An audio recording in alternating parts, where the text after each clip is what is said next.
Chapter maths में अपना understanding elementary shapes यानी बेसिक शेप्स पढ़ेंगे इसमें अपन। ट्राइंगल वगैरह जो आप देखते हो, रेक्टेंगल, क्वाड्रिलेटरल्स। तो सबसे पहले उसके लिए लाइन को पढ़ना ज़रूरी है। तो लाइन सेगमेंट हम किसे कहते हैं? जिसके दो फिक्स्ड एंड पॉइंट्स होते हैं, ठीक है। तो ए बी दो पॉइंट्स हैं, उनको जोड़ के हम जो लाइन बनाते हैं उसे कहते हैं हम लाइन सेगमेंट। तो यहाँ पे हम कंपैरिजन कर रहे हैं ऑब्जर्व करके। जैसे आपको यहाँ ए बी दिख रहा है और सी डी दिख रहा है, आपको देखने पे क्या पता चल रहा है कि सी डी जो है ए बी से बड़ा है, ठीक है। तो यहाँ अपन को कंपेयर करके देखने से ये पता चल रहा है कि सी डी जो है बड़ी है ए बी से, ठीक है। ये तो हम ऑब्जर्वेशन करके कंपेयर कर सकते हैं। दूसरा है कंपेयरिंग बाय ट्रेसिंग, यानी ट्रेस करके किस तरह से कंपेयर कर सकते हैं हम। जैसे आपने ए बी लाइन दी हुई है, आपने इसको ट्रेस किया सी डी पे, यानी इस लाइन को आपने ट्रेस यानी छापने की कोशिश की सी डी पे। तो आप यहाँ से स्टार्ट करोगे आप यहाँ से और बी तक पहुँचोगे जैसे अंदाजे से। तो आपको ट्रेस करने पे ये पता चलेगा कि सी डी से तो बड़ी आ रही है ए बी, ठीक है, क्योंकि जब आपने ट्रेस किया तो सी डी के भी बाहर जा रहा था A B line. Now the third is comparison using ruler and divider. Ruler और डिवाइडर को यानी स्केल और कंपास को यूज़ करके हम किस तरह से पता लगा सकते हैं कि कैसे कंपेयर कर सकते हैं दो लाइंस को। तो सबसे पहले ए बी आपके पास ड्रॉ की हुई होगी, ठीक है। अब आप क्या करोगे, कंपास एक बार रूलर से मेजर कर लो इसको कितनी है, ठीक है। मान लो ये 2 सेंटीमीटर थी। अब आप क्या करोगे, कंपास से यहाँ पे एक पॉइंट कंपास का तो यहाँ रखोगे और पेंसिल का यहाँ रखोगे और इसे ओपन करते जाओगे यहाँ से यहाँ तक। तो जब आप कंपास को ओपन करोगे यहाँ से यहाँ तक तो आपको क्या पता चलेगा, जितनी एक लेंथ मिल जाएगी। दोबारा आप क्या करोगे, कंपास के पॉइंट को यहाँ रखोगे और उस पेंसिल से मार्क करोगे जितना आपने उसको खोला है, तो आपको ये एक लाइन मिल जाएगी उसी साइज़ की, ठीक है। इसे कहते हैं कंपैरिजन करना by using ruler and divider. यानी ये तो हमने सेम बना दी।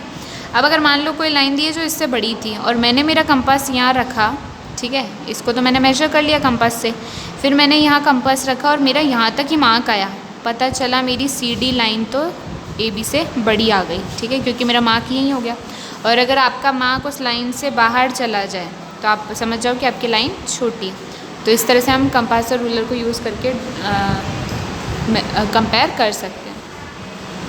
नेक्स्ट है measurement of A line segment with the help of a scale. Scale की मदद से किस तरह से हम लाइन को मेजर करते हैं, वैसे ही आप लोगों को आता है, बट स्टेप्स क्या है मेजरमेंट के। सबसे पहले तो जो लाइन ए और बी आपको मेजर करनी है, तो उसका ए पॉइंट आपको कहाँ रखना है, स्केल के 0 मार्क पे रखना होता है, ठीक है।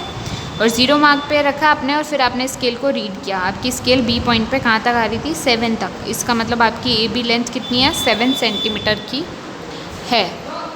तो इस तरह से स्केल की हेल्प से अपन किसी भी लाइन सेगमेंट को मेजर कर सकते हैं। नेक्स्ट है the measurement of line with the help of a divider, यानी कंपास की मदद से किस तरह से हम उसे मेजर कर सकते हैं।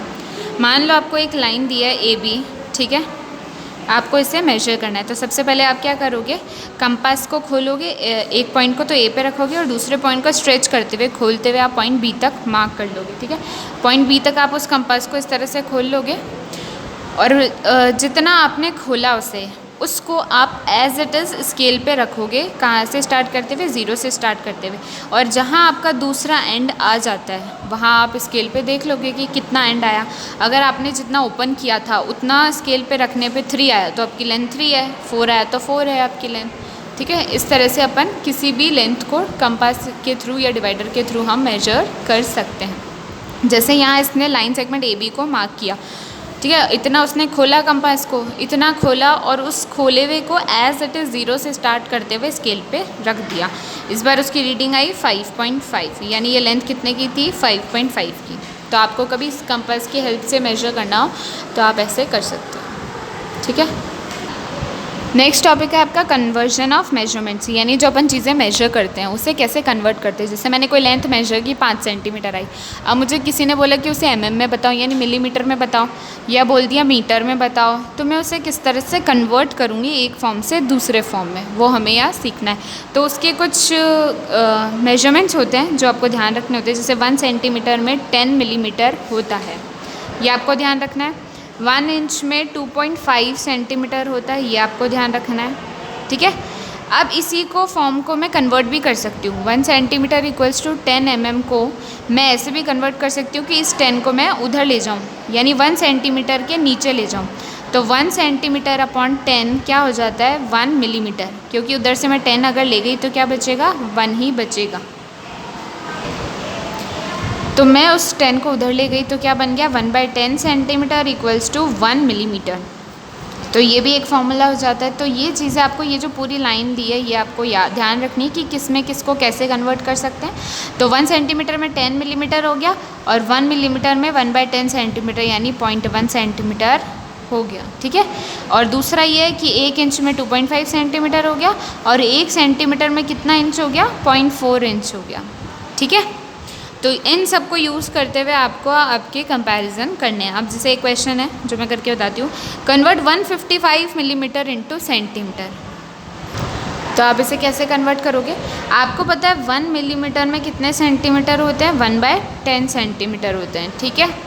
तो 155 मिलीमीटर में कितने सेंटीमीटर होंगे 1/10 सेंटीमीटर इंटू 155 मिलीमीटर, ठीक है। समझ में आया, मतलब ये जो 1 मिलीमीटर है उसको 1/10 सेंटीमीटर अगर होते हैं 1 मिलीमीटर में, तो 155 मिलीमीटर में कितने होंगे 1/10 इंटू 155 सेंटीमीटर। ध्यान रखना है सेंटीमीटर यूनिट आएगी, ठीक है।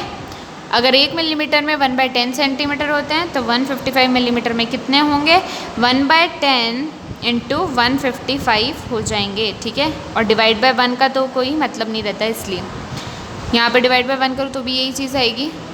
तो 155 अपॉन 10 सेंटीमीटर हो जाएंगे, यानी 15.5 सेंटीमीटर आपके हो जाएंगे किस में 155 मिलीमीटर में, ठीक है। समझ में आ गया। इस तरह से आपको ये क्वेश्चंस करने हैं। अब जैसे यहाँ दिया 13 इंच इंटू सेंटीमीटर, तो 1 इंच में 2.5 सेंटीमीटर होता है, तो 13 में कितना होगा 2.5 इंटू 13, तो 32.5 सेंटीमीटर जो है आंसर हो जाएगा, ठीक है। आज के लिए इतना ही, बाकी नेक्स्ट क्लास में पढ़ेंगे अपन।